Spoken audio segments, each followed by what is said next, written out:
She hammered the last crooked nail with trembling hands, the sound echoing through the empty land like a weak cry for help. The boards were mismatched, cracked, stolen from abandoned fences and broken crates, yet to her they were walls of survival. Cold wind slipped through the gaps, biting her skin, but she did not stop. Her fingers bled, her shoulders ached, and her eyes burned with exhaustion. But stopping meant surrender, and surrender meant death for her. And the child sleeping inside, the old blanket behind her. This land once belonged to her husband, now buried beneath it, and everything else had been taken the moment he died. As she lifted another board, she felt eyes on her. She didn't turn. She already knew who it was. He had been standing there for days, watching, silent, her dead husband's brother. He leaned against a tree, arms crossed, boots clean, coat warm, face untouched by struggle. The same face as her husband, but colder, sharper, empty of kindness. When her husband was alive, this man never showed up unless there was something to gain. And now, when grief had hollowed her chest and poverty clung to her like a curse, he had returned. He said nothing. He never did. His presence alone was heavy, judging her every move, measuring her weakness. She could feel his thoughts even without words. She was pathetic. She was failing.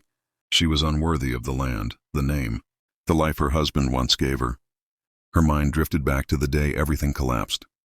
Her husband had left before sunrise, promising to return with work money and bread. He never came back. A truck, a broken brake, a lifeless body delivered with cold apologies and legal papers she couldn't read. The brother arrived that same night, not with comfort, but with documents. He said the land was never truly hers. He said the house would be taken. He said she should leave. She begged. He watched. He waited.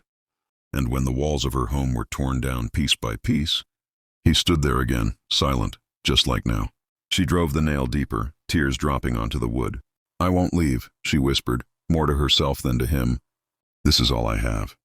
The child coughed behind her, a sound so fragile it sliced the air. For a moment, something flickered in his eyes.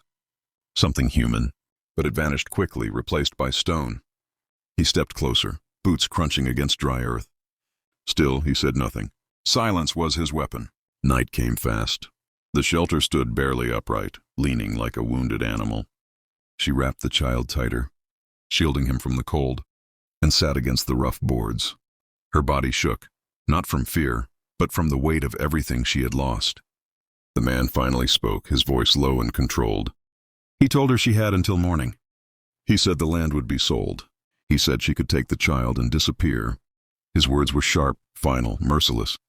She looked up at him, eyes red, back straight. "You can take everything," she said quietly. But morning revealed the truth no darkness could hide. The shelter still stood, crooked, broken, defiant, just like her. She woke before the sun, already moving, already fixing, already fighting. The child slept peacefully, unaware of the war unfolding around him. She used mud to seal the gaps, cloth to block the wind, determination to replace what money never could. When she stood back, exhausted but standing, she realized something had changed. She was no longer afraid. The brother returned, but this time he did not stand at a distance. He approached slowly, eyes scanning the shelter, the child, the woman who refused to break. He remembered his own failures, the land he abandoned, the promises he never kept. His brother had loved her, defended her, chosen her, and now she was here, building life from scraps while he, with everything, had done nothing. The realization struck harder than anger ever could. People from nearby land began to notice. A farmer passed and left a sack of grain. An old woman brought blankets.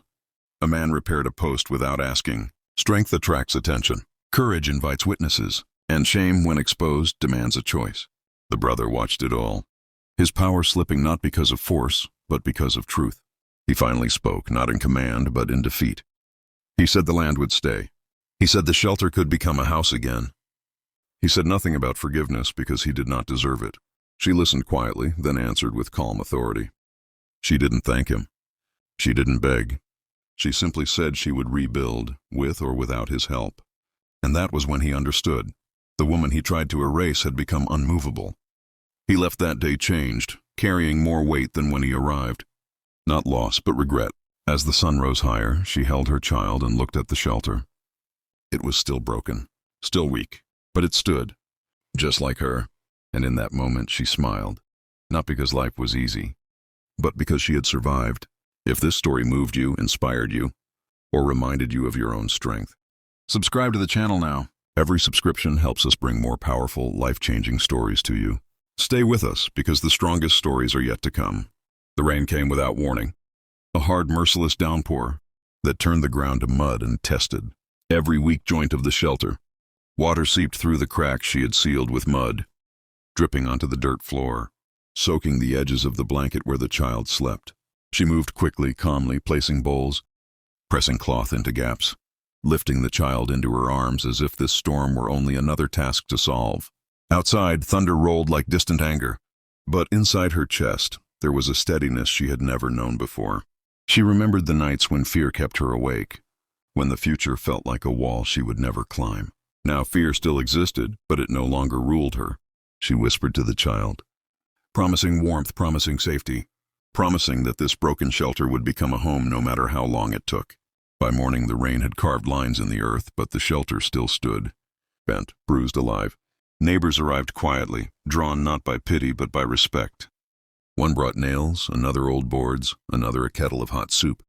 No one asked for permission. They simply helped. Word had spread about the woman who refused to leave, about the land that tried to swallow her and failed. And with every hammer strike, with every shared glance, the shelter grew stronger. Not perfect, but real. She worked beside them, hands steady, back straight, eyes clear.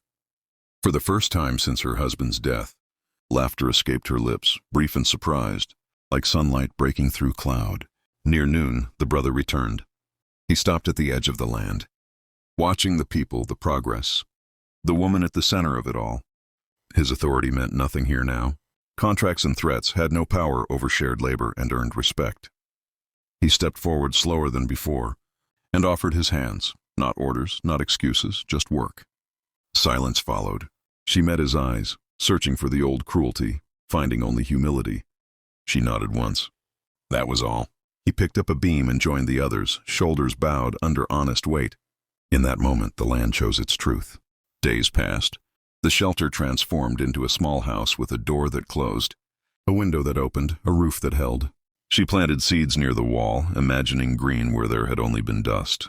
At dusk, she sat on the steps, the child asleep against her chest, and felt something unfamiliar settle in her bones, peace.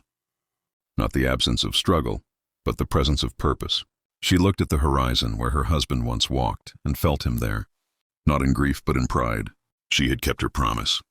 If this chapter strengthened your heart, if this story reminded you that resilience can rebuild what loss tried to erase, subscribe to the channel now. Your support helps us tell more powerful stories of courage, justice, and hope. Stay with us, because every broken beginning can rise into something unbreakable.